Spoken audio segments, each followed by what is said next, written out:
Hey guys, tonight we're trudging barefoot through the frost-bitten, hay-strewn world of a medieval serf. Someone who worked from sunup to sundown and probably even dreamed about turnips. You'll wake up in a smoky one-room cottage, share your blanket with 3 siblings and possibly a chicken, and shuffle off to do back-breaking labor for someone richer, fancier, and usually less helpful than a damp sock. If you're expecting nobility, castles, or shiny armor, you're in the wrong part of the village.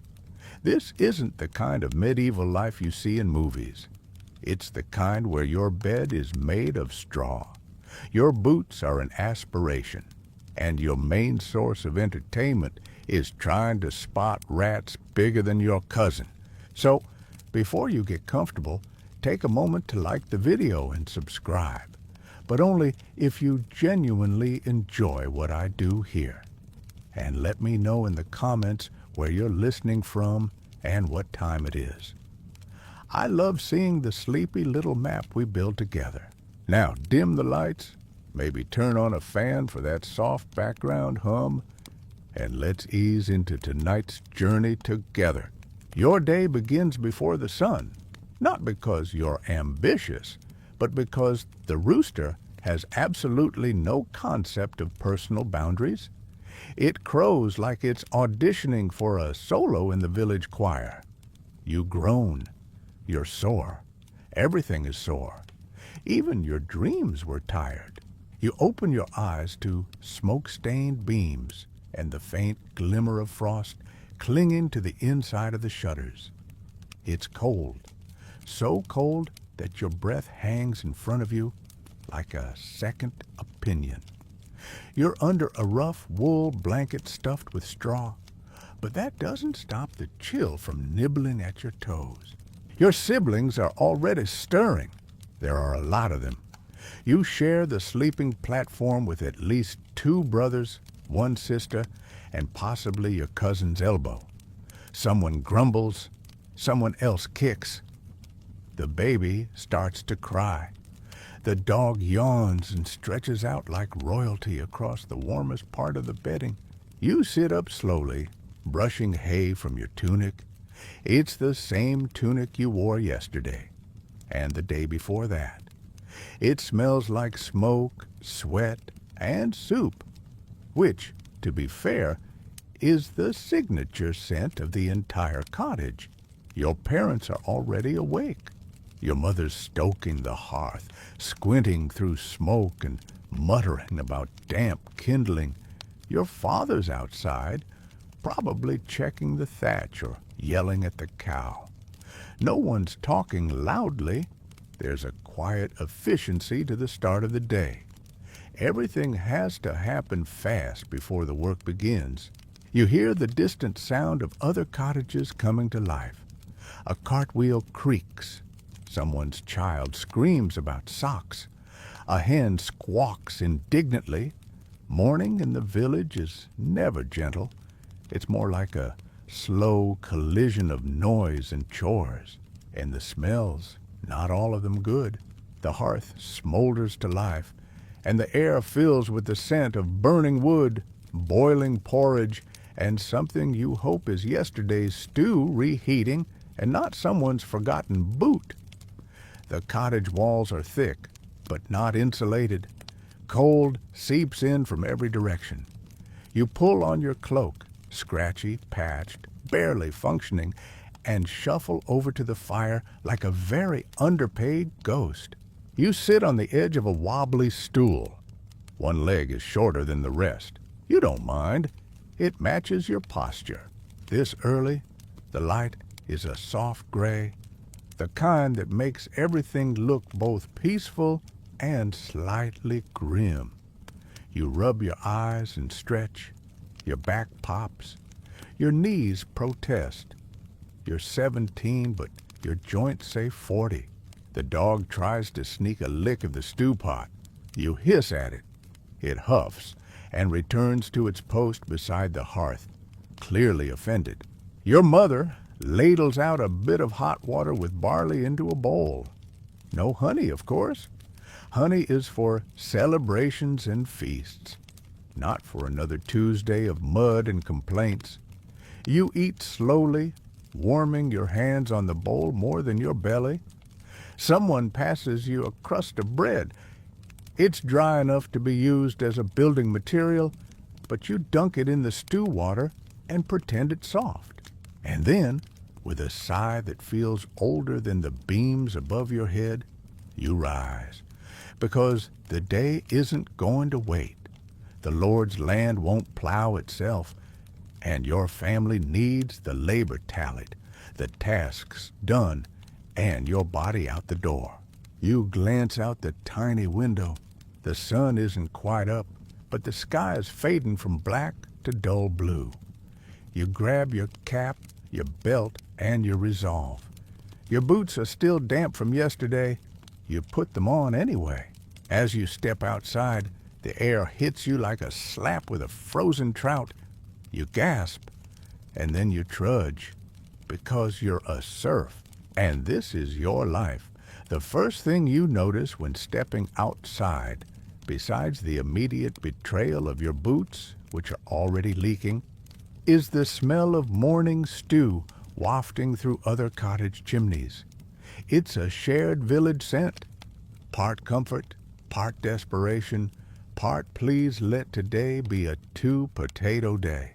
You shuffle toward the wood pile, or what remains of it, and grab a few damp logs. The fire needs feeding before your own belly does, otherwise the house stays cold and the porridge stays half raw. Your fingers are stiff, the bark is wet, and one log appears to have become a temporary residence for something with legs. You toss it anyway.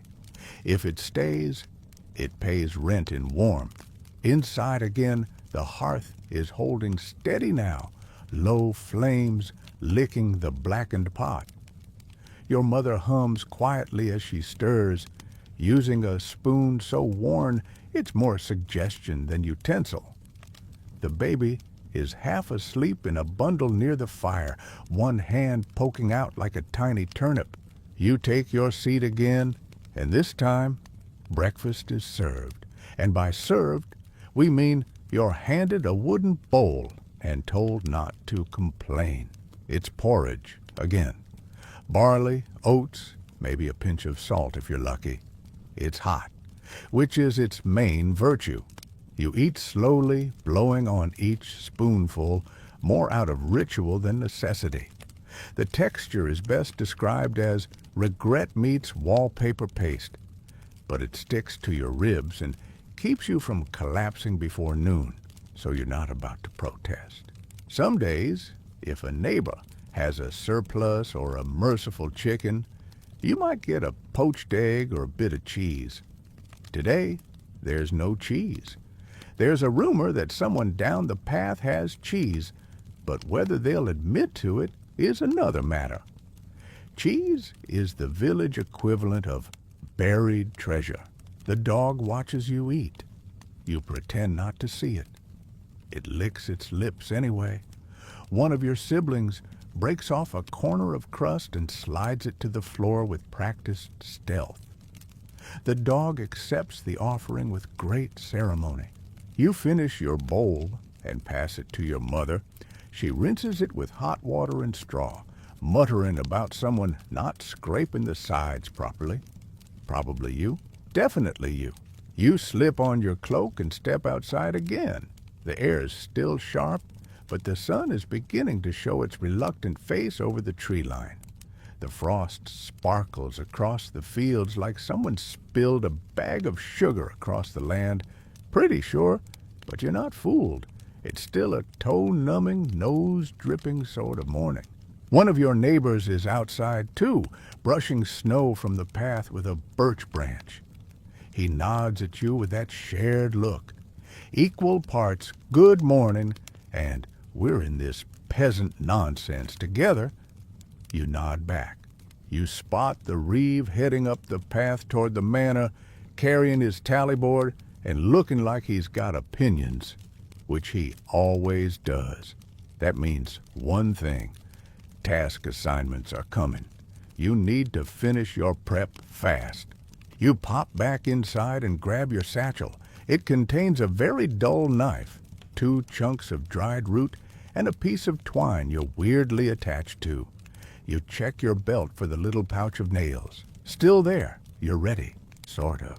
You splash water on your face from the jug by the door. It's not warm. You gasp, then shake it off. Cleanish is close enough. You comb your fingers through your hair, smooth your tunic, and try to look a little less like you lost a fight with a haystack. It doesn't work. You pause at the door. Your mother presses a piece of cold bread into your hand. It's your second breakfast. It'll be gone before you reach the edge of the field. You thank her anyway. Outside again. The village is coming alive. More smoke curls from rooftops. More dogs bark. A cart rattles past, its driver half asleep and chewing something that may or may not be edible. A group of children are chasing each other around a frozen puddle. One of them slips. Everyone laughs. No one offers help. It's fine. He's up again. You crunch along the path, chewing your bread, planning the day. You hope it's a good task. Not dig out the drainage ditch again or turn the manure pile, both of which were assigned last week to your considerable dismay. Maybe today's the day you finally get that fencing job near the orchard. You like the orchard. It smells like bees and secrets. As you reach the village green, you spot a few others already assembled near the manor gate. The reeve stands nearby, consulting his tally stick and occasionally sighing in a way that suggests deep disappointment in the serf population in general. You nod to a friend, Bram, a fellow serf with eyebrows like angry caterpillars and a laugh that could shatter pottery. He offers you a piece of dried plum. You accept. It's mostly pit, but sweet enough to count as a treat. The reeve calls your name. You step forward, heart sinking slightly. Please not ditches. Please not manure. Please not fields today, he says. Lord's wheat, far side of the ridge. You try not to show your disappointment. It's not the worst job, but it's not your field, and that's always the part that stings. You nod, turn, and begin the long walk out past the manor fence. The sun climbs, the frost begins to melt. The bread is long gone. Time to start the real work. The reeve doesn't walk with you. He's far too important for that.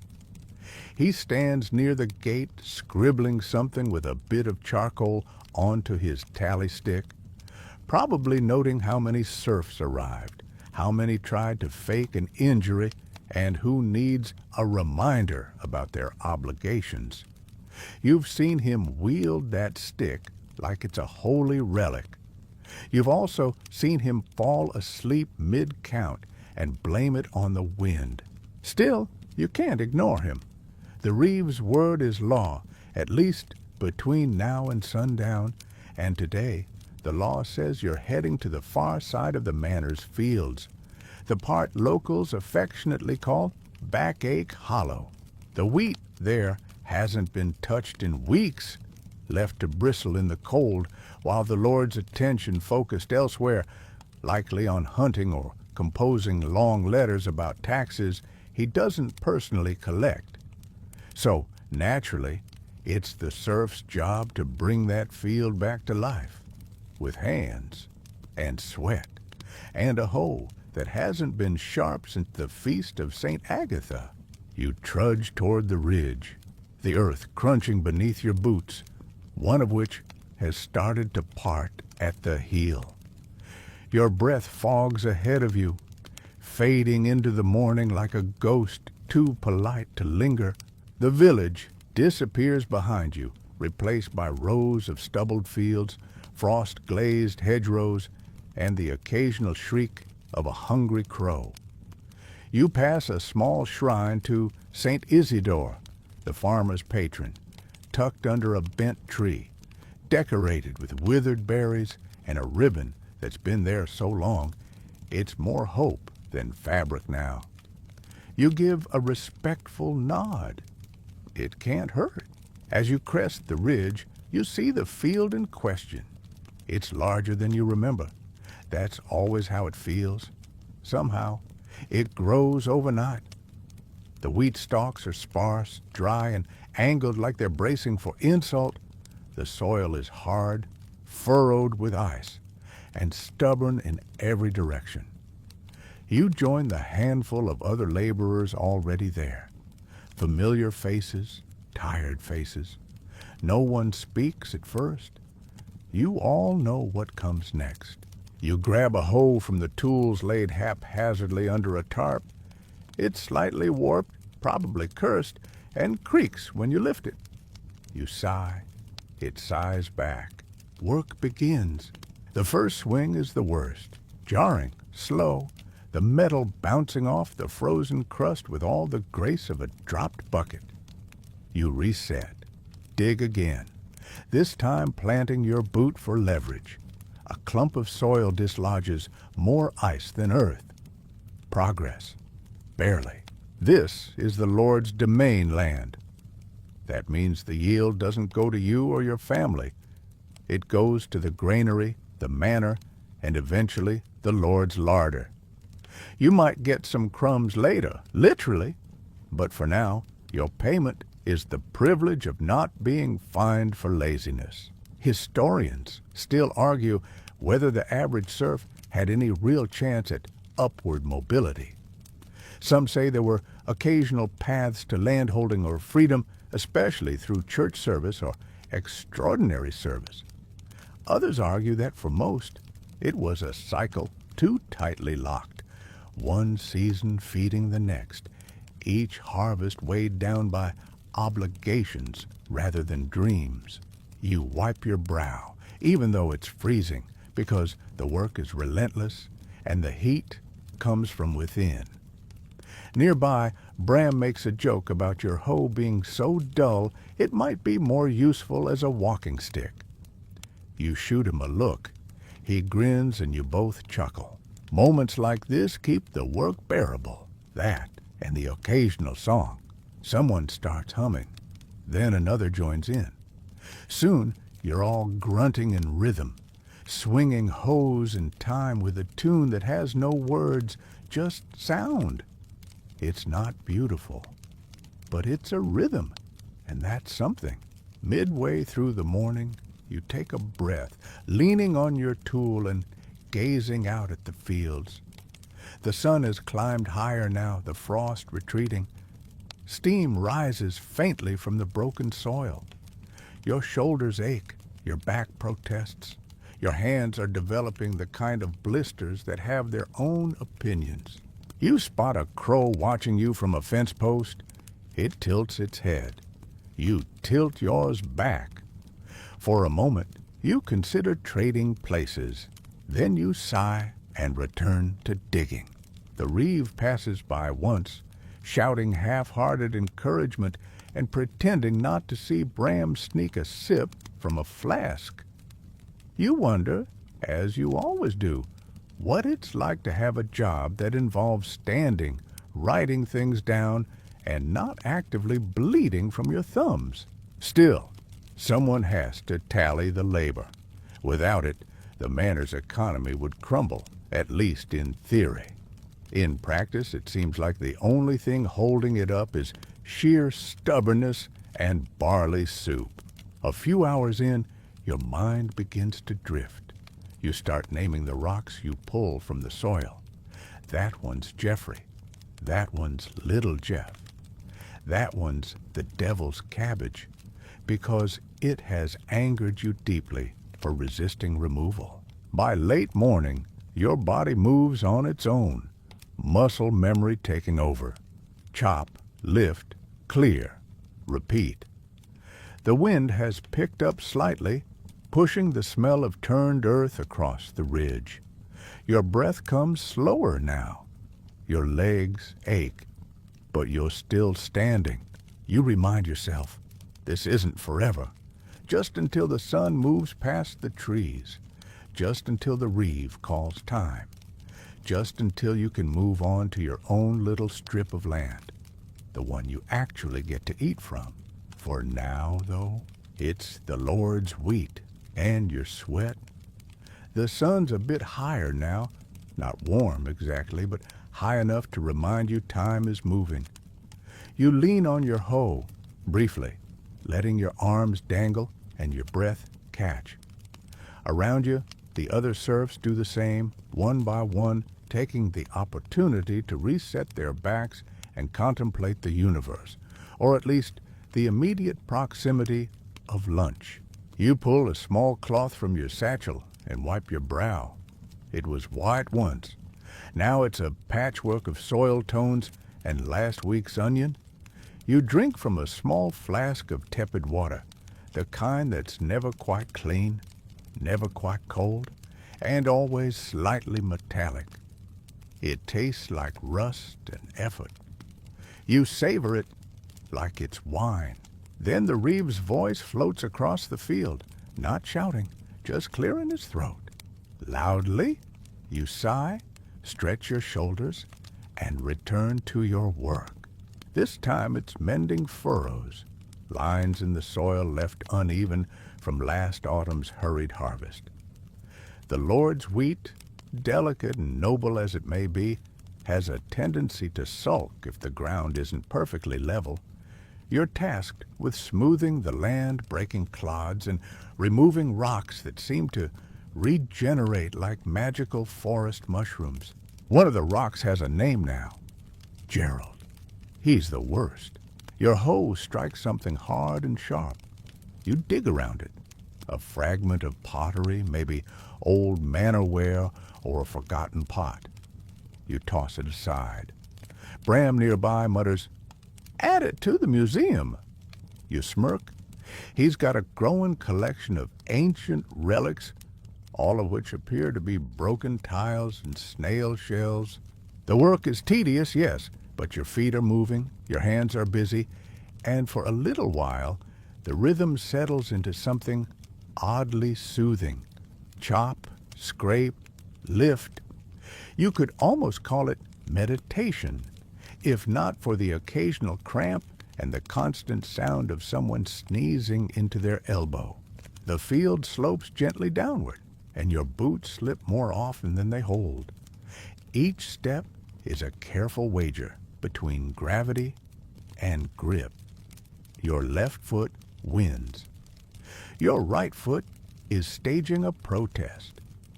You drag it forward anyway. Tools in the village are shared, which means yours has history, etched initials, a handle worn to a curve shaped like a different man's hand. The metal is dull, but not useless. Historians still debate how effective medieval agricultural tools truly were. Some argue they were cleverly adapted to local soils. Others say they were barely better than swinging a stick. As you wrangle your hoe through another patch of clay, you're leaning toward the stick theory. A cart passes in the distance, rattling down the dirt path toward the manor. A boy rides it, singing something off-key about frogs. You pause just long enough to consider faking a twisted ankle for a lift home. Then you sigh and keep working. Field birds dart overhead. One lands near your foot, pecking at freshly turned earth. You call it your supervisor. It ignores you, as supervisors do. Bram starts humming again, and this time others join in. It's not a song with words, really, just a melody passed around the rows. You catch yourself keeping time with the swings of your hoe. It doesn't make the work lighter, but it passes the minutes. Eventually, you swap tasks with another serf. He was clearing brambles. Now it's your turn. The brambles greet you like old enemies, thorny and smug. You pull on gloves with holes and dive in. Brambles, it turns out, have opinions. They cling, they resist, they fight back. You curse one softly under your breath. It retaliates by snagging your sleeve and nearly removing it. You counter with a glare. It remains unfazed. A thorn finds its way through your glove. You hiss, pull your hand back, and suck your finger. Blood, just a little, enough to feel real. The price of progress, apparently. You pull harder, finally yanking the bramble free, roots and all. You hold it up like a trophy. Bram applauds. Someone nearby mutters, "Champion of the hedge." You bow mockingly. There's a strange satisfaction to it, even in pain. You're reshaping the land, making it cleaner, easier to plant. It won't feed your family directly, but it will feed someone who will in turn give you a coin, a loaf, or a few days without obligation. Or so the system goes. Your arms ache now. Your knees pop every time you shift. You've sweat enough to leave salt lines on your tunic, and the wind is drying them into stripes. Still, there's a strange camaraderie in shared misery. Everyone here is sore. Everyone's got blisters. Everyone's silently wondering if this plot of land is cursed. That, at least, is something. The reeve circles again, marking his stick. You straighten up a bit, feigning a fresher stance than your bones allow. He squints at your progress, nods, moves on. That counts as praise. You glance at the sun, not quite midday. You sigh. Your stomach grumbles in agreement, and you dig in again. By now you've developed a system.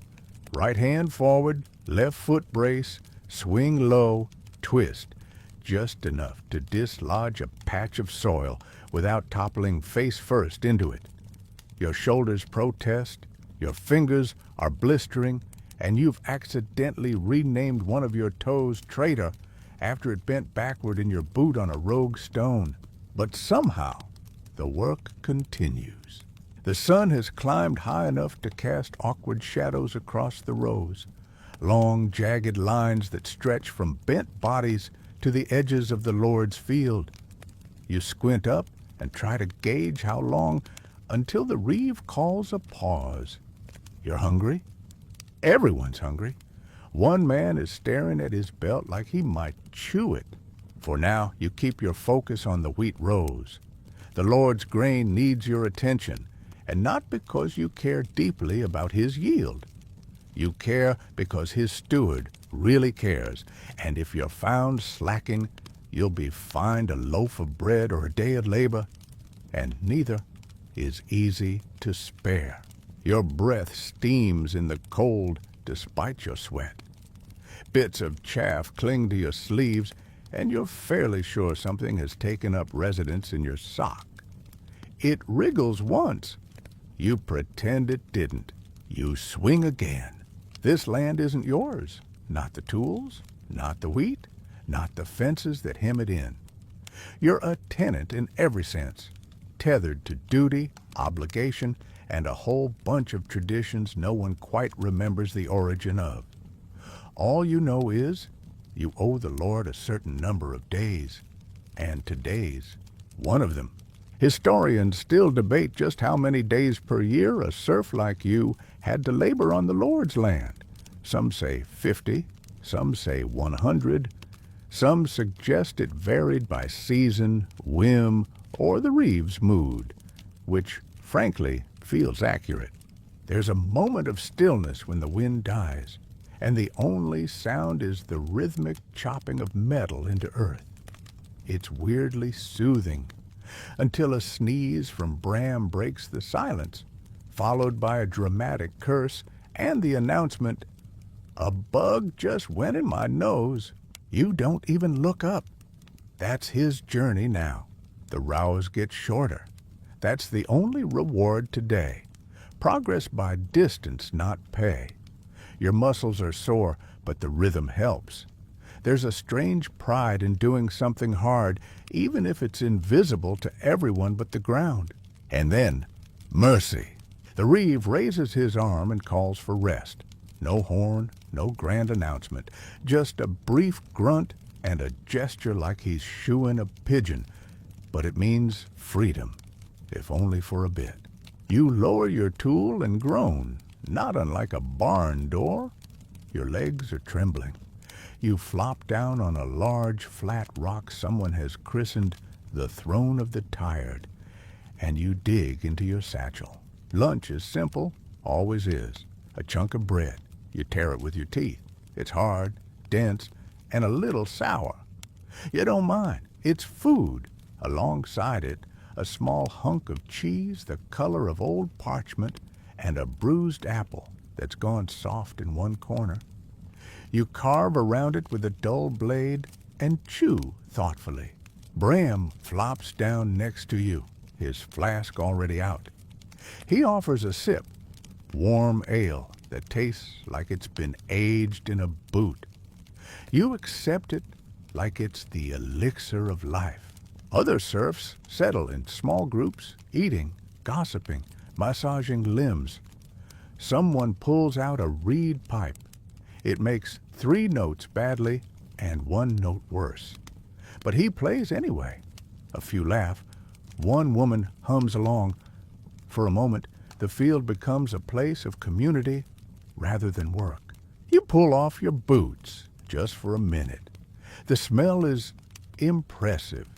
You set them in the sun, hoping the warmth will do something magical. You wiggle your toes and pretend you're on holiday. Lunch doesn't last long. It never does. Just enough time to stop the shaking in your hands, stretch your spine, and feel human again. Someone tells a story about a man who found a gold coin buried in a furrow. The reeve scowled, declared it Lord's treasure, and took it for the manor coffers. You all groan. Then someone else adds, "But I heard the man replaced it with a painted pebble, and the steward never noticed." That version gets applause. You finish the last of your apple and chuck the core toward the hedgerow. A chicken, no one knows where it came from, runs out, pecks it once, and vanishes. You blink. No one else sees it. Probably for the best. Then it's time. Tools are picked up again. Cloaks are tightened. Boots are laced. The reeve circles, hands behind his back like he's leading a parade of the unwilling. You sigh, roll your shoulders, and trudge back toward the next row. It looks longer than the last. They always do. But the work must go on. The sun waits for no serf. Back to it. You lift the hoe again and feel the weight of it settle into your palm like a tired argument. The handle's familiar now, though not exactly comfortable. It has grooves, splinters, and the faint warmth of morning labor still clinging to it. You glance down the next furrow and sigh. You tell yourself it's the last one before you move to your own strip of land. But you said that 3 times already. You brace your legs and swing low, carving into the soil with slow determination. The field is quieter now, the lunch chatter replaced once again by the gritty rhythm of toil. One man coughs. A woman nearby mutters a string of words that may be a prayer or an insult, possibly both. You press on. There are no bathroom breaks here, at least not official ones. If nature calls, you look for the nearest bush or hedgerow and hope you're not spotted by the reeve, or worse, old Marga, who reports everything. You once sneezed too close to her cow, and she accused you of cursing the milk.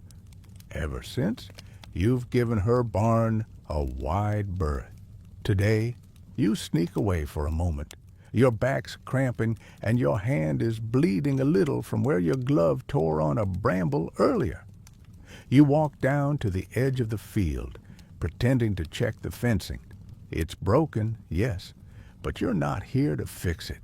You duck behind a thicket of elder and stretch your arms, exhaling slowly into the cold air. It's the only real privacy you'll get all day. You take a moment longer than necessary. The wind rustles the bare branches. A crow lands nearby and eyes you like it's expecting a speech. You offer none, just a shrug and a cracked-lipped smile. Back to the row. You swing your hoe again and feel the ache climb your spine. Not sharp, just constant, low, and slightly smug. You suspect medieval serfdom was less about oppression and more about joints slowly filing complaints with no supervisor to hear them. There's a rhythm again, but a slower one. The earlier energy has burned off. Now it's about endurance. You've settled into that odd space where time stretches. Minutes blend. The field feels eternal. And somehow, you're okay with that. Someone starts humming again. A different tune. Lower, slower. It moves through the air like smoke, weaving between furrows and sweat. You join in without realizing it. The reeve walks past again. He's chewing on something, possibly bark, and muttering numbers. You don't look up. Neither does Bram, who is now working shirtless and steaming like a misplaced bathhouse. The sun begins to tilt westward. Shadows return. Longer this time. You glance toward the edge of the field where the hedgerow marks the border between lord's land and tenant plots. Almost time to switch. Almost time to tend your own strip, the one that matters. Historians still debate whether serfs resented doing the Lord's work more than tending their own. Some argue the system was accepted as natural. Others suggest subtle resistance, slower work, tool accidents, mysteriously disappearing sacks of grain. You've never been bold enough for sabotage, but you do know how to slow your pace just enough to stay out of trouble. Your mind wanders again, as it often does during the final stretch. You think of dinner, what's left of the salted fish, whether the stew pot still has any flavor in it, whether your sister's new bread recipe will rise this time or turn into another doorstop. You think of spring, of planting, of maybe, just maybe, a bit of barley you can keep for yourself this time. You don't dream big, just warm, just full. Your hand slips on the hoe. You curse under your breath and wipe your palm on your tunic. The blister popped, and now it stings. You wrap it in cloth from your satchel, the same one that used to be part of your uncle's shirt. He wouldn't mind. He's using the rest of it as a window shutter. Bram gives you a nod. Last row, he says. You nod back. I'll believe it when I see it. A few chuckles rise from the line. Humor lives here. It's quiet, dry, but persistent, like a weed, the good kind. And then, at last, the reeve calls out, not for rest, but for release. Switch to your own fields, he bellows, like a man whose voice was trained by shouting at pigs. You straighten, you stretch, you groan like the beams in a windstorm. And then, with slow, sore dignity, you lift your hoe and begin the walk back toward your own little strip of land. It's not much. It never is. But it's yours. And that means everything. Your feet crunch over the hardened path as you walk toward your plot, passing the hedgerow and slipping through the thin wooden fence that marks the end of the Lord's land and the beginning of your own tiny realm. It's not large, just a strip of earth the width of a cart and about as long as the chapel aisle, but it's yours. Well, sort of. You lease it from the Lord, technically. But within this rectangle of stubborn soil, you get to call the shots. which means deciding whether the weeds stay or go and how many times you sigh dramatically while pulling them. You reach your field and pause, letting the familiarity wash over you, the same bent fence post that refuses to stay upright. The stone your father once tried to remove with a rope and 3 grown men. The spot where last year's beans staged their brief, glorious rebellion against the caterpillars. You roll your shoulders and get to work. Unlike the manor field, where every swing is monitored and every breath feels taxed, your plot has a different rhythm. There's still labor, still sweat, but also a strange sense of peace. Here, your sweat is an investment. Every turn of the soil might feed your family come harvest. Every onion matters. You start by checking the furrows. The soil's cold but not frozen. You test it with your boot, then with your hoe. It gives a little, grudgingly. That's a good sign. You clear a row of old stalks, tossing them into a pile to burn later. As you pull, a handful of worms tumble out. Surprised and offended, you apologize quietly. It seems polite. Then you crouch down to inspect your onion bed. The shoots are short, stubby, and clearly annoyed by the cold. One of them has fallen over in what you interpret as protest. You write it with gentle fingers. "Hang in there, lad," you mutter. "Spring's coming." Bram passes by, waving with a grin. "Growing anything edible this year?" "Hopefully," you call back, "if the mice leave me something." He laughs. You don't. The mice are relentless. The sun's lower now, casting a golden smear across the fields. You move slowly, weeding, inspecting, patting the earth as if it's a restless dog that needs reassurance. A bird lands on the fence post, maybe the same one from earlier. You nod at it. It does not nod back. Rude. You pause for a sip of water, letting your hand trail over the shoots and stalks.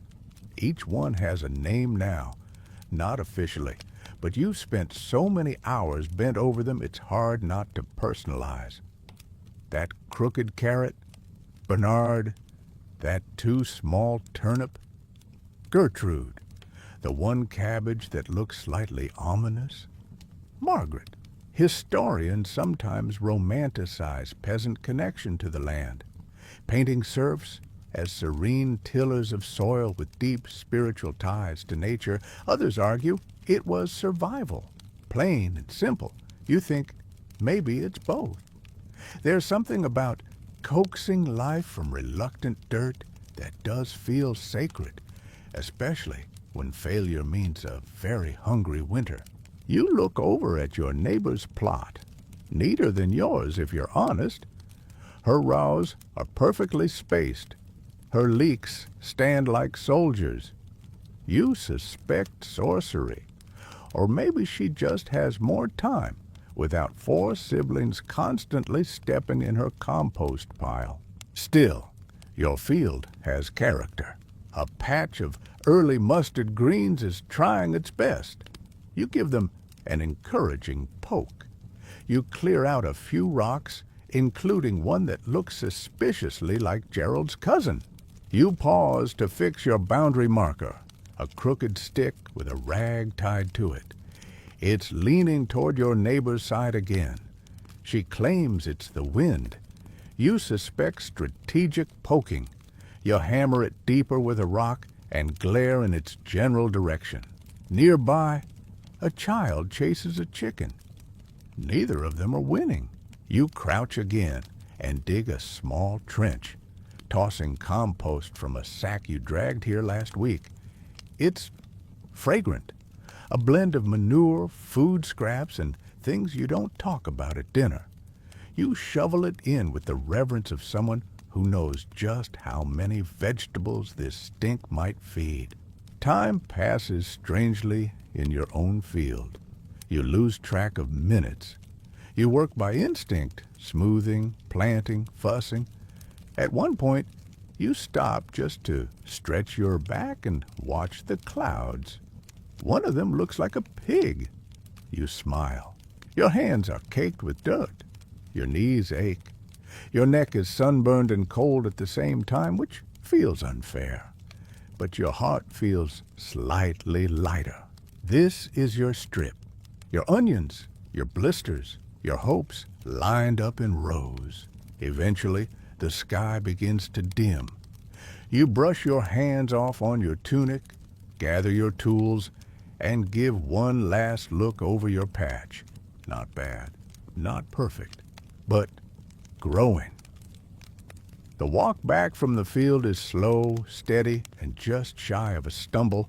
Your legs feel like wet laundry. Your arms swing lazily by your sides, more out of momentum than intent. The tools clatter in your satchel with each step, and every thud reminds you just how sore your shoulders really are. The village greets you with familiar sounds, distant voices, the thud of an axe against wood, a baby wailing for a reason known only to itself. The chickens are making their evening fuss, which is their way of demanding dinner while pretending they'd never caused trouble. You're not fooled. Your first stop is the animal pen. The pigs are already complaining.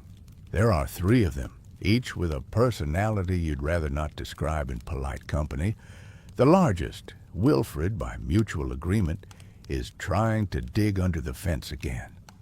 The smallest one has managed to flip its feeding trough and now stares at you like you did it. You sigh, grab the trough, flip it upright, and scoop out a few handfuls of kitchen scraps and bran mash. They dive in, snorting and jostling. One steps on your foot. You accept it. That's just who you are now, a human footrest for pigs. The cow is next. She's chewing slowly, her eyes half-lidded in that meditative bovine way. You check her water bucket, still half full. You pat her flank and mutter a few kind words, mostly in the hopes she won't kick you tomorrow. She probably will, but maybe with less malice. Chicken's next. The coop smells like, well, like a coop. Warm, feathery, and aggressively barnyard. You count them, 1, 2, 3, 4, and Mildred, who insists on roosting in the rafters like a tiny feathery queen. You scatter some grain, and they descend like feathered piranhas, pecking, flapping, bickering. You step back. You've lost enough dignity to poultry for 1 week. The dog watches all of this from his spot near the fence. He yawns. You suspect he's judging your technique. He gets a scratch behind the ears anyway. Your feet crunch over straw and old mud as you return to the cottage. The door creaks as you push it open, and the wave of warmth and stew scent hits you like a welcome hug from someone wearing onion perfume. You don't even mind. Inside, the hearth glows low and golden. Your mother's at the pot, stirring slowly. A chunk of root vegetable surfaces and vanishes again. The baby is asleep in a basket near the fire, wrapped in so many layers, she looks like a turnip in swaddling. You set down your tools by the wall, near the others. The hoe gets a place of honor, leaning against the corner like an old soldier who's earned his rest. You drop onto a stool, the worst one. It wobbles. You adjust. It wobbles differently. You give up. Your siblings are strewn about the room, one spinning yarn, one poking the fire, another trying to teach the cat not to sit on the bread shelf. The cat is not interested in education. You pull off your boots with a grunt. One is wet, one is wetter. You place them near the fire to dry, though you suspect they'll still be damp come morning. It's their natural state now. You peel off your outer cloak and hang it on a nail by the door. It drips faintly. Rain tomorrow, perhaps. or just the lingering grudge of yesterday's snow. Dinner is nearly ready, which in surf terms means whatever didn't go bad yet. Tonight's menu, stew, again. You don't complain. Stew is reliable. Stew never judges you. You glance the pot and try to guess what's in it. Definitely turnip, possibly cabbage, a whisper of barley, a piece of dried meat if you're lucky. If not, it's a very convincing imitation. Historians agree that most peasants relied on one-pot meals throughout the year, especially in winter or lean seasons. What they can't agree on is how often protein appeared in the peasant diet. Some say rarely, others argue it varied widely. You personally side with whenever a chicken dies of natural causes and no one is looking. Your mother ladles stew into wooden bowls, setting them out on the table, or at least the flattest surface available. There's a pause as everyone gathers. You squeeze in, knees bumping someone else's, elbows narrowly avoiding soup disaster. Dinner begins not with prayer, but with the clatter of spoons and a communal grunt of approval. It's hot, and that's enough. The stew is better than expected. There's something smoky in it, maybe from the hearth, maybe from last week's sausage rind. You don't ask. You dip a crust of bread in it, soaking up every drop. You chew slowly, savoring it like it's spiced meat from the king's table. Someone offers a joke. It's bad. Everyone laughs. Someone spills a spoonful. The dog is instantly alert. You lean back against the wall, cradling your bowl and letting your muscles begin their slow revolt. You don't fight it. You just sit and breathe and watch the fire flicker. The day's behind you now. Your field is tucked in. The animals are fed. The chores, well, there are always more. But for now, they can wait. For now, you eat, and it's enough. The stew's gone, wiped clean from the bowls with hunks of bread that could double as roofing tiles. You lick your spoon and set it aside, content in the knowledge that it won't be washed so much as wiped with a cloth that's already seen 3 generations of soups.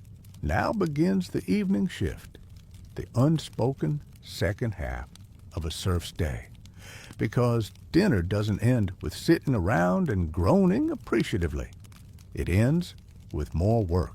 You drag yourself upright from the stool, which creaks like a ship in stormy waters, and start toward the bucket near the door. It's water-fetching time.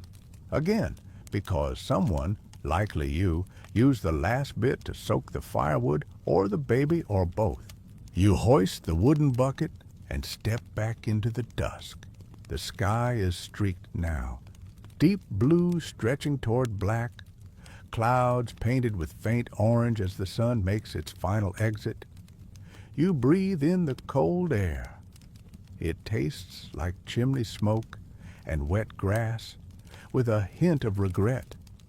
Your boots squish with every step toward the well. The well is at the center of the village, a mossy, stone-rimmed landmark you visited more times than you've seen your own reflection. Tonight, you're not alone. A few other villagers are there, exchanging pleasantries that sound more like polite grunts than words. You lower the bucket. The rope creaks as it descends. A distant splash echoes up the shaft. You draw it back with effort, your arms aching anew. The bucket emerges full, sloshing, cold enough to make your hands stiffen instantly. You balance it carefully. One spill, and it's another round trip. And your legs are not taking applications for additional use this evening. Back home, you pour it into the household barrel, pausing to splash a little onto your face. It jolts you more than expected. The baby wakes and glares at you like you personally offended her ancestors. You shrug. She'll get over it. Then it's on to the animals. Yes, again. You can't feed them just once, not if you want them to continue being vaguely edible. The pigs are still muddy, still snorting, still engaged in whatever mysterious internal politics pigs observe. You add more scraps, double-check the fencing, and give Wilfred the pig a look that says, "Don't you dare." The cow gets another check-in, too. Her eyes follow you like a monk, judging your posture. She shifts her weight, but otherwise seems content. You refill her water, scatter a bit of hay, and mutter, "You live a charmed life, you know." She snorts. You take that as agreement. The chickens are roosting now, fluffed into little clumps of feathery self-importance. You count them again. Mildred is, predictably, still in the rafters. She hasn't descended since last week. You stopped questioning it. With the chores done, mostly, you trudge back inside for the final wind down of the day. Inside the cottage, it's cozy in that smoky, cramped sort of way. The fire pops in the hearth. The scent of stew lingers like a fond memory.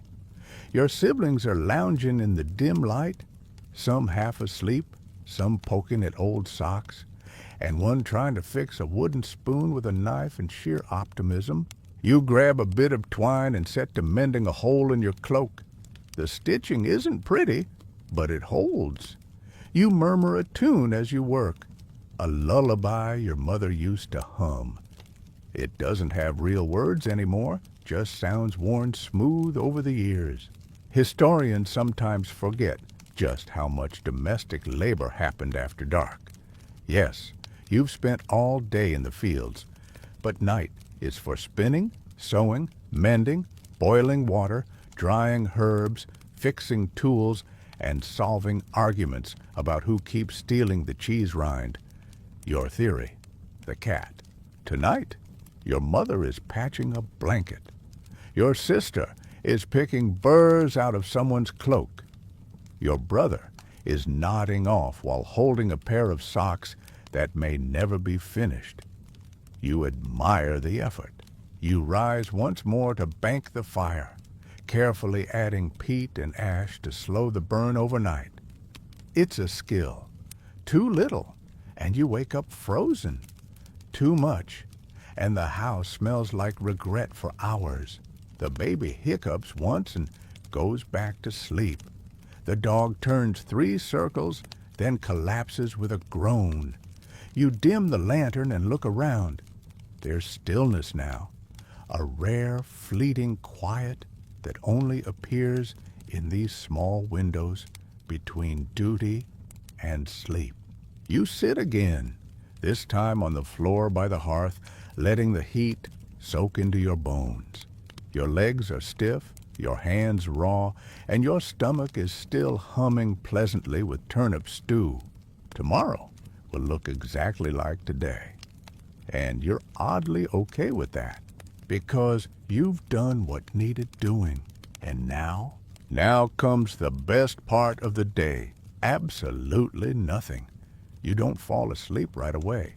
Not because you're not tired. You are intensely, thoroughly, right down to your soul tired, but because there are still a few loose ends to tie up before bed. And by loose ends, you mostly mean livestock-related paranoia and family-wide negotiations over who gets the good blanket. The fire dims with a low crackle, painting long shadows across the cottage walls. You stretch out your legs near the hearth, staring into the embers. You don't mean to get lost in thought, but the rhythm of the glowing coals is hard to resist. Someone nudges your foot. It's your sister, holding out a small wooden bowl with a few shriveled berries in it. The last of last year's black currants, sour, chewy, slightly musty. But they're sweet enough to count as dessert. You pop one in your mouth and immediately wish there were 20 more, or that you had teeth less offended by surprise acidity. You hand the bowl back and rise slowly, your knees voicing their concerns as you do. You head to the corner by the door where the animal feed is stored, one last scoop for the morning. You measure it by feel. No one counts exacts here. You've learned to trust the weight in your hand, the memory in your muscles. You double-check the shutter, securing it with a crooked wooden peg that falls out if you sneeze too hard. Then you run through the mental list. Pigs fed, cow watered, fire banked, shoes drying, family accounted for. Mostly, your cousin Giles isn't back yet. Probably over at his uncle's barn again, trying to tune his lute. It only has one string, and that string is held in place by beeswax and hope. He insists he's working on a song. You suspect he's working on an excuse to avoid chores. Either way, he'll sneak in later and stub his toe on the firewood. You hear the church bell in the distance, 3 soft tones for evening prayer. You pause. You don't always kneel, not every night, but tonight feels still, feels worthy. So you murmur a few words to yourself, for the fields, for the family, for the cow who hasn't kicked anyone all week. A miracle, truly. Prayer done, you help with the final sweep, checking that the tools are where they should be, that the fire tongs haven't been borrowed by the neighbor again, and that the cat isn't nesting in the flour sack. She is. You move her. She returns. You accept your fate. Then comes the most delicate operation of the entire day. Bedtime arrangements. In theory, there's an order. Elders on the wall side, children in the middle, and anyone who snores gets the outer edge. In practice, it's chaos. Your brother always hogs the blanket. Your sister insists on sleeping with one foot in the firelight. And someone always forgets to take off their belt. You unroll the sleeping mat, a large stuffed sack that was once your grandmother's cloak. You add straw, rearrange the rushes, tug the blanket to your corner preemptively. You've been burned before. The air in the cottage is warmer now, thanks to the fire and the bodies packed within it. You can almost pretend the walls don't have drafts. Almost. The corner near the door still whistles when the wind gets high.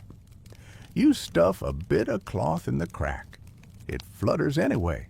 Your mother is already dozing, her hands folded neatly on her stomach like she's waiting for someone to compliment her stew. Your youngest brother is curled into a ball so tight he looks like a roll of wool. The dog is sprawled out across 3 toes worth of sleeping space, snoring with the conviction of a much larger animal. You squeeze into your spot, pulling the blanket over your shoulders. It smells like smoke, stew, and a long winter. You don't mind. The quiet settles again. Someone coughs once. Someone else shifts and mutters in their sleep. The straw mattress crackles faintly as you adjust. You think about the day, the work, the wind, the field, the onion that may or may not survive until next week. You think about your plot, your cabbage with the strong opinions, your turnips staging a slow-motion protest, your mustard greens pushing through like stubborn prayers. You're tired, deeply so, but you're also oddly satisfied. You did what needed doing. Nothing fancy, nothing grand, but real. You feel the warmth from the fire fading into your toes. You hear the last pop of a coal in the hearth. You close your eyes and listen to the sounds of the cottage, breathing, shuffling, the gentle hum of rest. And then the pig squeals loudly inside the house. You sit bolt upright and see Wilfred in the doorway, muddy and triumphant, tail twitching like a banner. He's managed to push the latch with his snout. Again, the dog blinks. Everyone groans.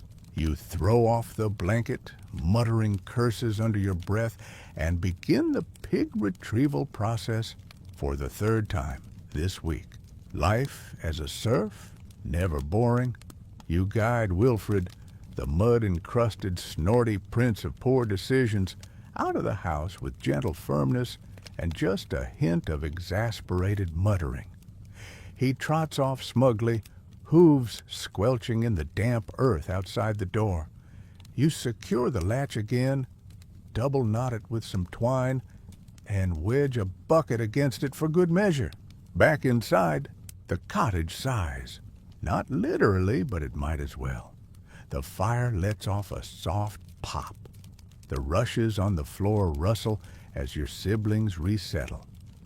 Someone mutters, "Not again," and promptly returns to sleep, which seems both unfair and admirable. You flop back down into your spot, tug the blanket over your chest, and resume your slow slide into sleep. Except now your legs are cold, your elbow is in a weird place, and your knee is suspiciously damp. Thank you, Wilfred.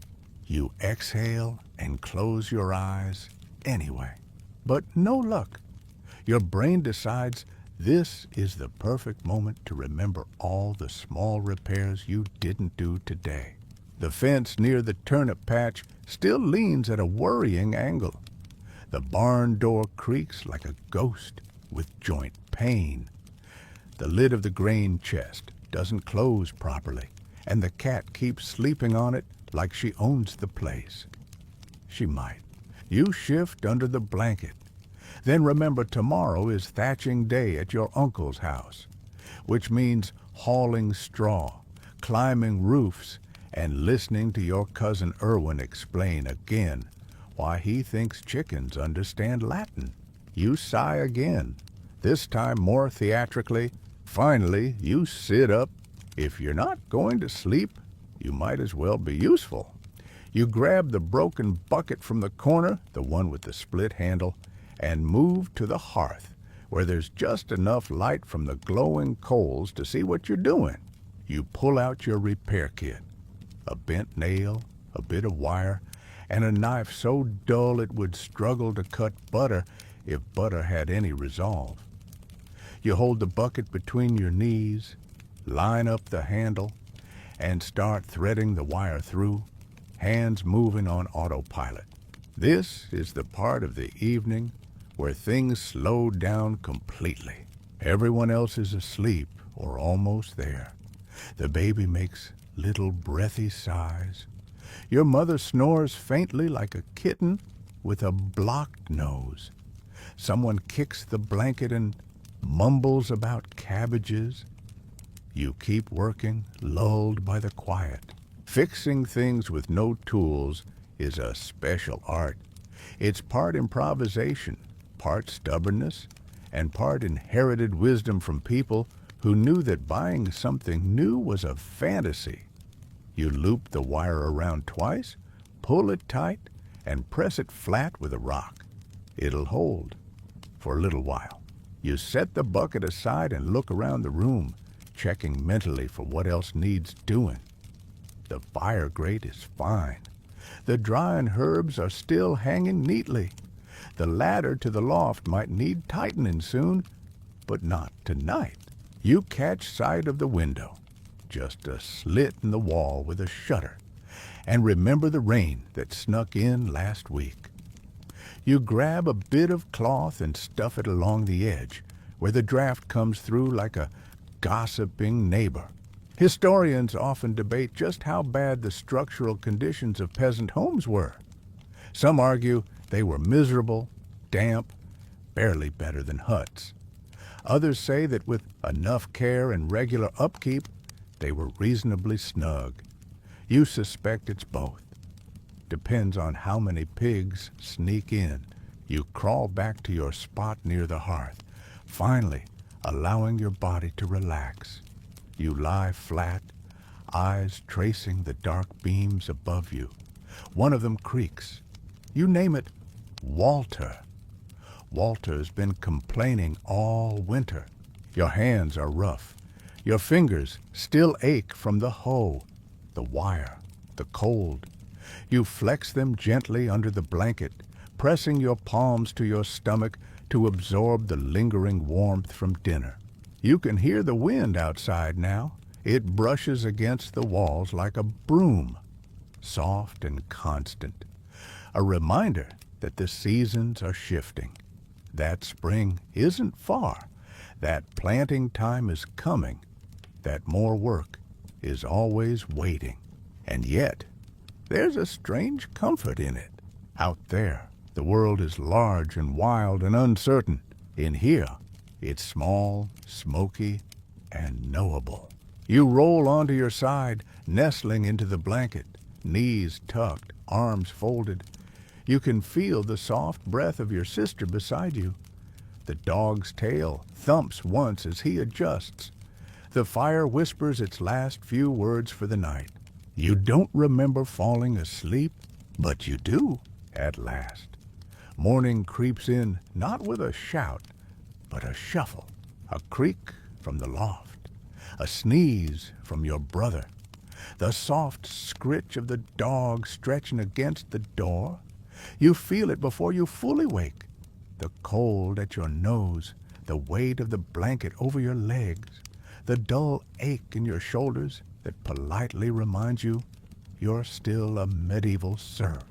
Your eyes open to gray light filtering through the shutter gap, not bright, not cheery, but just enough to say, it begins again. You lie there for a moment, letting the quiet hold you.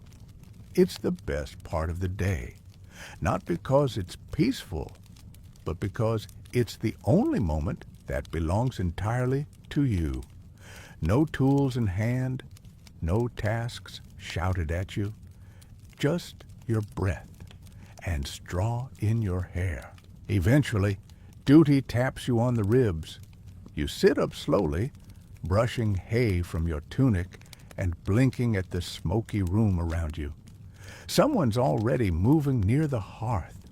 Your mother, stirring the ashes, coaxing the fire back to life like an old friend. The others begin to rouse. There's groaning, some grumbling, and one very clear declaration from your sister that she wasn't done sleeping yet. No one is. But the rooster disagrees, loudly. You pull on your damp boots, which are somehow colder than they were yesterday. One of them squelches. You pretend it didn't. Outside, the frost is back, painted on the edges of the shutters, clinging to the thatch, and crunching underfoot as you step out to start the morning chores. The air hits you like a bucket of cold porridge. You inhale. You regret it. You begin, as always, with the animals. The pigs are already awake, snorting their indignation at not being served breakfast in bed. Wilfred meets your eyes through the fence, defiant as ever. You give him his feed, mutter something half encouraging, and move on to the cow. She's patient this morning, or perhaps just cold enough to stay still. You check her water, refill the trough, and scratch behind her ears. She doesn't thank you, but her ears twitch with minimal contempt. Progress. The chickens are next, already flapping down from their perches, clucking like the sunrise is personally offensive. You scatter grain and dodge Mildred's low swoop from the rafters. She's taken to dive bombing at feeding time. You suspect she's in charge now. Back at the cottage, the fire has bloomed into something more generous. The pot is back on, and the familiar scent of barley porridge has returned. You drop onto the stool, the same one, still wobbly, and accept your breakfast with tired thanks. It tastes the same as always. warm, slightly bland, with the faintest hint of something you hope is herb and not leftover onion rind. You chew slowly, letting the heat creep into your hands from the bowl. No one says much. You're all saving your voices for the shouts and sighs ahead. Your father arrives from outside, breath fogging in the air. "Fence needs mending," he says, like he's commenting on the weather. Again, you nod. You knew it. There's always something. The morning routine continues. Someone fetches water. Someone stirs the pot again. Someone's trying to find the second mitten that vanished sometime in October. And you? You grab your cloak, your belt, and your hoe. The same one, slightly more splintered than yesterday. You step outside again. The village is slowly waking. Chimney smoke rising in lazy curls, animals stirring, doors creaking open. You see Bram already heading toward the Reeves house, hands in his pockets, posture of a man who's negotiating with the day ahead. You catch up with him. "Frost's back," he says. You nod. "So are my blisters." He chuckles. At the green, the Reeve is waiting. He looks more tired than usual, which is impressive. He scratches something onto a bit of bark with a piece of chalk. Today's assignments. Another day of fences, of clearing bramble, of helping with roof repairs at the manor. You listen, you nod, you don't argue. What would be the point?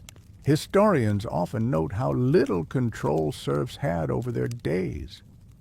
But within the monotony, within the repetitive cycles, there's a strange rhythm. You begin to anticipate the work like a tide. Not because you want it, but because it's there, waiting. You glance at the sky. Clouds today. Maybe rain by evening, maybe not. You pull your cloak tighter. Your hands grip your hoe.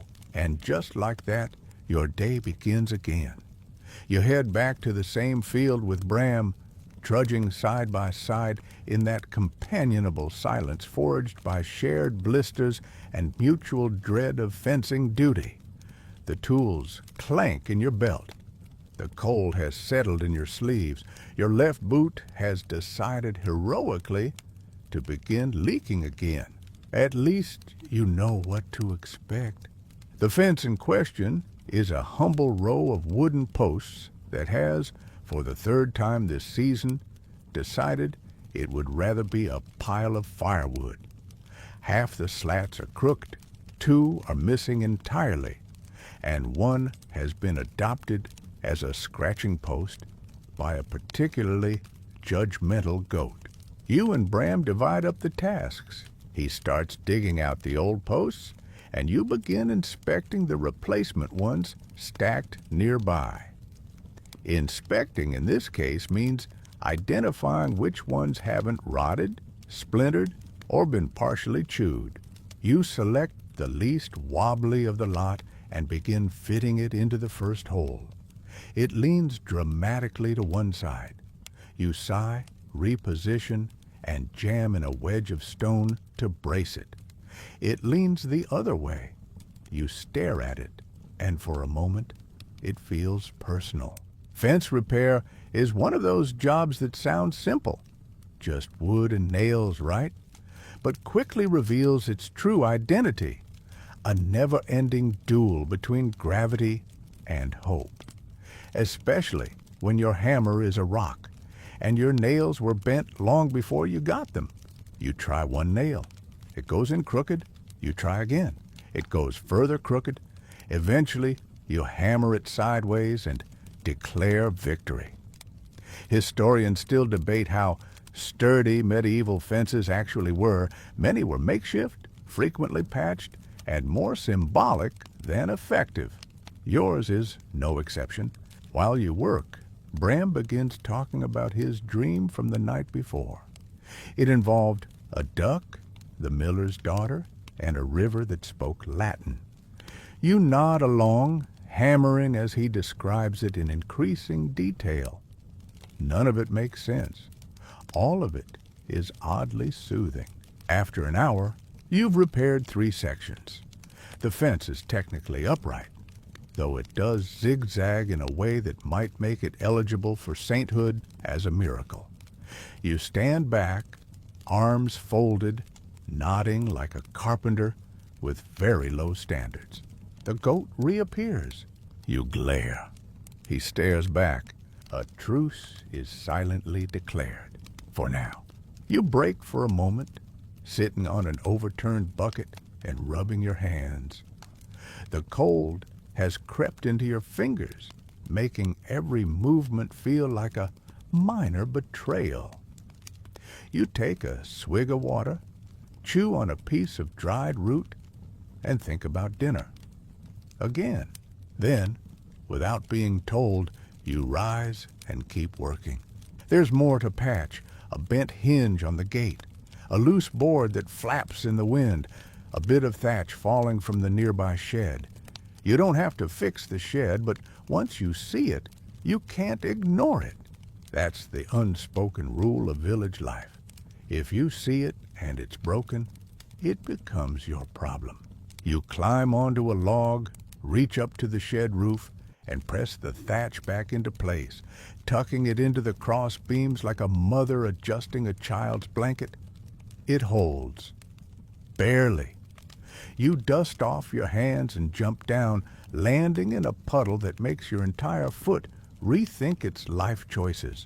By now the sun is overhead, or what passes for overhead, in a sky that hasn't been blue since Michaelmas. You and Bram sit for a bit, watching the chickens from the neighboring field scratch the earth with the furious energy of creatures who don't understand taxes. "Think we'll ever build a fence that stays up?" he asks. "Only if it's blessed by 3 saints and tied with pig intestines," you reply. He nods solemnly. "I've got 1 pig. Think that's enough?" You both laugh, the kind that comes out of sheer exhaustion. Then you return to work. You shift to the final stretch of fence near the hedgerow. The brambles are back, of course. Brambles never leave. They just wait. Patient, thorny, vengeful. You pull on your gloves and start trimming, snapping off the worst offenders and dragging them into a pile. One latches onto your sleeve and refuses to let go. You name it Agnes. She's a menace. Eventually, the work tapers off. Not because it's done, but because the light begins to change. That soft, golden hue that signals the day's last chapter. You pack your tools, straighten the leaning fence post once more for good measure, and give the goat one last glare. He nods. The truce holds. You and Bram walk back toward the village, slower now. Tired, but with that quiet satisfaction that comes from a day's work behind you and no one shouting your name. Back home, you set the tools aside and check your hands. Dirt in every crease. Splinters in at least 2 fingers. A bruise you don't remember earning. You wash quickly, water cold, rag rough, and dry your hands on the hem of your tunic. Evening chores still await, but the hard part's done, for now. Dinner tonight smells promising, and that's saying something. You enter the cottage to a thick, savory aroma that instantly makes your stomach lurch forward in enthusiasm, dragging the rest of your body behind it. Something has been simmering for hours. Turnip, leek, and maybe even a sliver of dried sausage. You squint into the pot. No meat visible, but the ghost of meat absolutely present. Your mother ladles stew into bowls, her arms moving automatically, efficiently. She doesn't smile, but there's a softness in her posture that tells you she's pleased. Maybe the stew came out better than expected. Maybe she's just relieved Wilfred the pig stayed outside today. You grab your usual seat. Well, you attempt to. Your brother is already there. You squint at him. He raises an eyebrow and gestures vaguely toward the spot next to him, which is about the size of a folded napkin. You slide in, knees pressed to his, back pressed to the wall, cozy, questionably comfortable. The rest of the family begins to gather. Your father sits with a sigh like a bellows deflating. Your sister sets the bread on the table, a flat, dense loaf with a suspicious dent. No one asks what made the dent. The dent is now part of dinner. You all bow your heads briefly, a quick prayer, short, humble, gratitude for warmth, food, and the fact that the thatch hasn't fallen in yet. Spoons in. The stew is hot, salty, and full of texture. A chunk of carrot surprises you with its competence. You chew slowly, savoring each bite. There's no rush. Every spoonful counts. Conversation begins in the way it always does, tentatively. Your brother mentions seeing a fox near the field. Your mother mutters that it better not be after the chickens again. Your father shares that the reeve said the manor chimneys clogged again, and the steward is blaming it on bad peasant smoke. You roll your eyes along with everyone else. Then the talk shifts to the weather, the upcoming planting, the neighbor who still owes your family a basket of apples from last harvest. You're not bitter about it. You're just not forgetting. And then comes the drama. Apparently, someone, no one will say who, was overheard telling the reeve that old Marga's goat is enchanted. The reason? It hasn't stopped bleeding since the new moon and recently bit a visiting friar. You try not to laugh, but your stew almost goes up your nose. Historians often point out how intertwined daily village life was with rumor, gossip, and superstition. When your entire world is small and survival-oriented, every story carries weight. A sick chicken could be bad luck or a curse.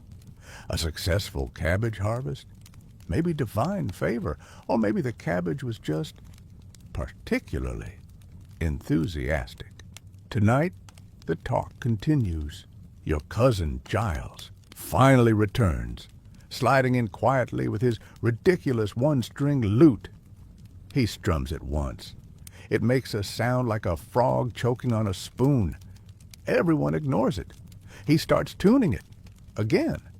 The cat, now nestled beside the hearth, gives him a look of ancient judgment. You pass the bread. It's dry, but it sops up stew like a champ. You chew and let the warmth settle in your limbs. The dog rests his chin on your foot. You don't move. One of the younger children begins recounting a tale he heard at the well. Something about a ghost that lives in the river and pulls socks off careless bathers. You nod solemnly. That explains everything, you say. Your brother kicks you gently under the table. Your mother asks how the fence repair went. You shrug and say, "It's up." Your father grunts approvingly. "That's good enough." The conversation drifts, as it always does, from news to nonsense to memories. Someone brings up the year the cow got into the ale barrel. Everyone laughs. The cow does not, though she shifts her weight in the stall just beyond the wall like she remembers and resents it. You sit back, bowl empty, and stare at the fire. This is one of the few times of day where you aren't doing anything. You aren't digging or hauling or mending. You're just being. A warm belly, a fire nearby, a room full of people who, despite the elbow wars and blanket theft, belong to you, and you to them. There's an art to this kind of quiet. It doesn't come easy in a life full of hard ground and harder work, but when it arrives, Even just for an hour, you savor it. The fire snaps softly. Your eyes begin to droop. And then, because every serf knows peace is temporary, someone notices a spoon is missing. Accusations fly. Jokes are made. A full 5 minutes of uproar follows until it's found under the dog, who has no comment. And with that, dinner winds down. Bowls are stacked, crumbs brushed aside. Someone begins cleaning while humming. Your cousin tries another note on the lute. It's worse than the first. You make eye contact with the cat. The cat blinks. Night is fully here now, and your day is winding down with it. The fire burns low now, casting the room in hues of soft amber and long shadows. Everyone moves slower, bellies full, bodies spent. The dog rolls over with a sigh that sounds vaguely judgmental. You've eaten, you've talked, you've survived another day. But sleep isn't immediate, not yet. There's still one more round of the evening ritual, winding down without the help of pillows, privacy, or peace. It starts with the stories. Someone always asks for one. Tonight, it's your youngest brother, already curled up under half the communal blanket like a turnip with eyes. He looks expectantly at your mother, who gives a theatrical groan but begins anyway. It's a tale you've heard 100 times, about a saint who outwitted the devil using only a loaf of barley bread and a particularly sarcastic goose. You could recite it in your sleep.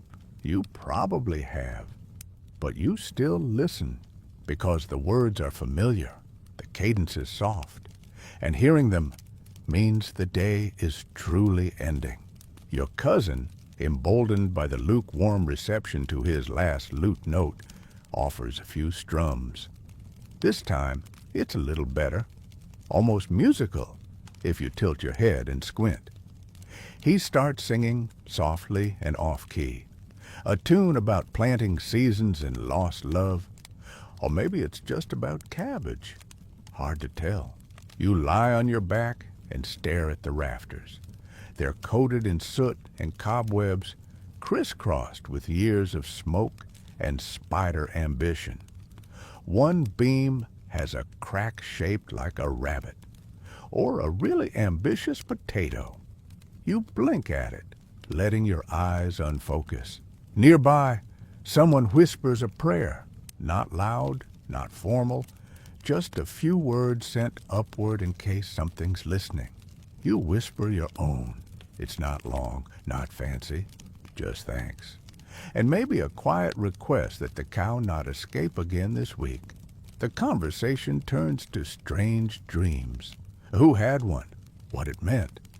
Your brother describes one about flying pigs. You point toward Wilfred and suggest he's just forecasting. Your sister mentions she dreamed she found gold in the garden. Everyone sighs. That one again. The dream of easy fortune. But she swears it felt real. Maybe it's a sign, she says. Maybe it means we'll have a good harvest. No one laughs. Not because they believe her, but because they want to. Historians sometimes debate the role of faith and dreams in medieval village life. Some frame it as superstition, others as survival. For you, it's a little of both. When life is cold, hard, and endlessly repetitive, meaning doesn't always come from the priest or the parish. Sometimes it comes from cabbages that look like faces, or dreams of buried treasure under the turnips. You shift under the blanket, finding a comfortable position between the dog and your sister's elbow. You think about your field again, your real one, the one you actually get to keep. You wonder if the onion shoot survived the frost. You hope the mustard greens didn't bolt. Then someone starts humming.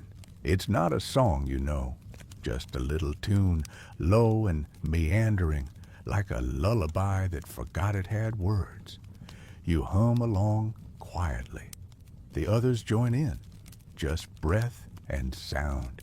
The fire pops once. Outside, the wind has picked up, whistling against the shutter, rustling the thatch like an old hand stirring straw. You pull the blanket closer and curl onto your side. The dog has stolen most of the warmth. The cat has stolen your spot by the fire. Your toes are freezing and someone's knee is very pointed. But it's okay, because this is what the end of the day looks like. No fanfare, no velvet pillows, just shared space, sore muscles, and the quiet promise that the world didn't win today. Not entirely. Someone makes one last joke, a pun about ducks. It's terrible.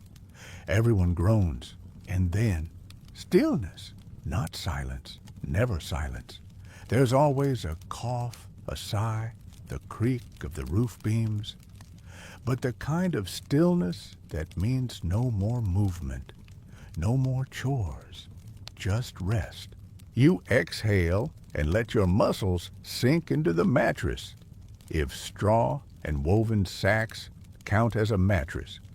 You stretch your legs until your feet touch someone else's. They kick you. You both pretend it didn't happen. The fire dies lower, the light fades, and slowly, one by one, the voices drift into quiet breathing. Except Giles. He tries one more lute note. It's awful. You throw a slipper at him.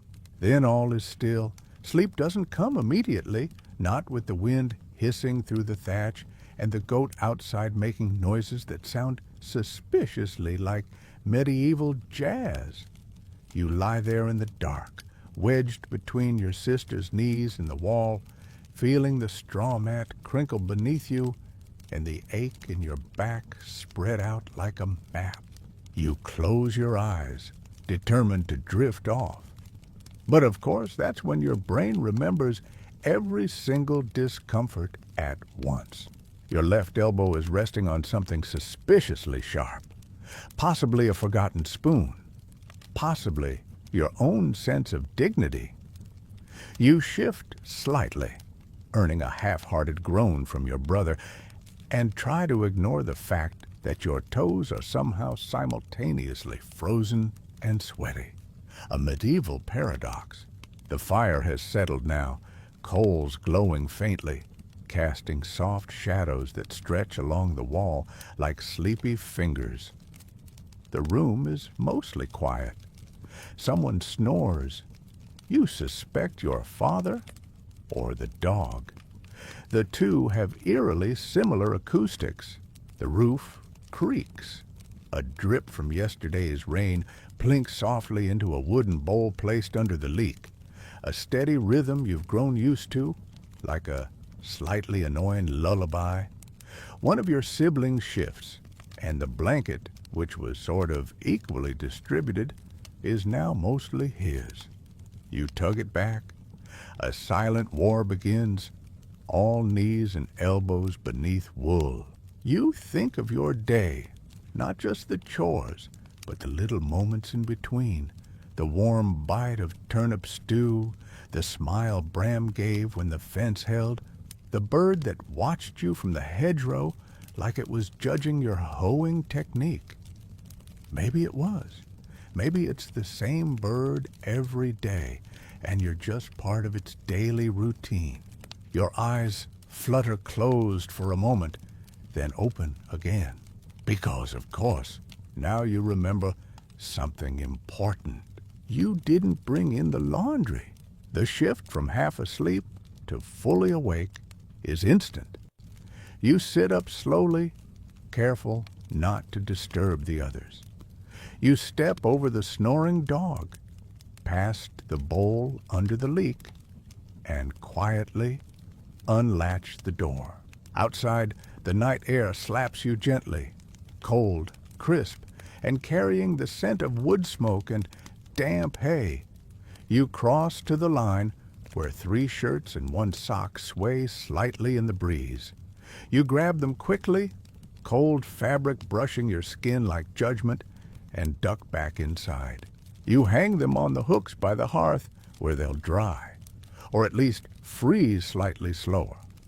You press your hand to the coals, soaking in a bit of their fading warmth before crawling back to your place. Naturally, someone has stolen your spot. You sigh and wedge yourself into the remaining 6 inches of blanket territory, curling tightly and muttering, "This is fine. I love sleeping with 1 foot in the air." Eventually, your body starts to settle again. Your mind slows.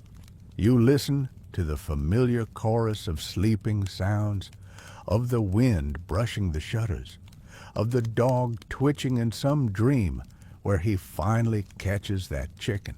Historians might write about your life in numbers: days worked, crops harvested, duties owed. But they won't write about this part, the part where you're half awake in a room full of people you know better than you know yourself, counting the seconds between drips and wondering if anyone else also dreams in cabbage metaphors. Your breathing slows. You think of the field again, yours, your own little crooked slice of earth. You picture the onion shoots, the stubborn cabbage, the rock you keep meaning to dig out, but now sort of respect. You smile slightly in the dark, because even in the smallness of this life, there's something whole in it, something worth waking up for, even if it's just to move a goat or retrieve socks. Outside, the stars are somewhere above the clouds, hidden, but there. You close your eyes again, and this time, sleep follows without protest. You don't dream of kings or castles or grand quests. You dream of onions. Not just any onions, your onions. Row upon a slightly crooked row of them, swaying gently under a blue sky that doesn't exist in a real life, but feels just familiar enough to fool you. They're enormous, glossy, practically glowing. You reach for one and, naturally, wake up just before you can pick it. Your eyes open slowly, still dark, still quiet, still warm, in that too many bodies in a small room way. Someone's foot is nestled against your shin. You pray. It's family. The roof creaks again, softer this time. Walter, the beam you named, groans in sympathy. The drip into the bowl has stopped, either because the leak has frozen or because someone knocked the bowl over. You can't tell, and you're not about to check. You roll onto your back and stare at the ceiling.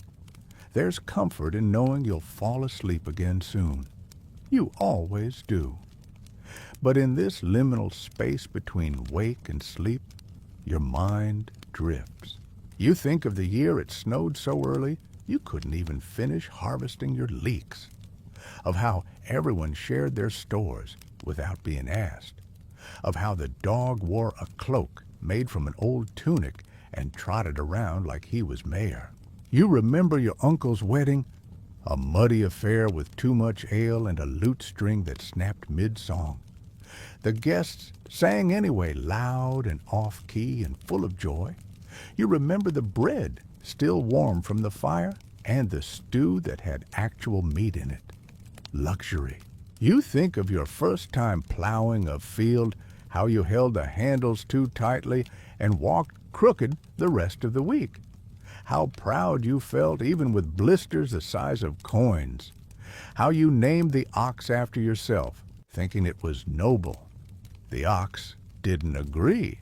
Historians often miss these parts, the ones not recorded in manorial rolls or parish logs, the little stories, the accidental smiles, the borrowed boots, and the shared curses when it rains 3 days straight. But that's the real tapestry of life here, isn't it? You don't measure time in years. You measure it in harvests, in how many times you patch the same pair of trousers, in how long it takes for the calluses to return after winter. The life of a serf isn't one of comfort, but it is one of pattern, of rhythm, of simple repetition with tiny variables, weather, gossip, the angle of the sun as you weed your plot. That's what keeps you going, that and the stew. Your thoughts are gently interrupted by the soft thunk of something falling near the hearth. You turn your head and spot Giles, half asleep, trying to hang his lute on a nail that doesn't exist. He blinks at the wall, then curls up beside it and begins snoring. The lute leans against his shoulder like it, too, has given up. You smile in the dark, just a little. Eventually, sleep does return, slower this time, but deeper. You sink into the warmth of the shared blanket, feel the shape of the cottage around you, familiar and crooked and home. The fire glows dimly. A few coals shift. The wind sighs along the shutter. You drift off thinking of the morning to come, of chores, yes, but also of the moment when you step into your field and see what lived through the night. You picture one tiny onion poking through with defiance, declaring, "Yes, I'm still here, and you will be too." The light wakes you before the rooster does, which, frankly, feels like a small miracle. It slips in through the shutter, pale and hesitant, stretching across the cottage floor like it's asking permission to enter. You lie there for a moment, soaking it in, aware that your arm has fallen asleep, and so has your left foot. But somehow you're okay with that. The rest of the house begins to stir slowly, in waves.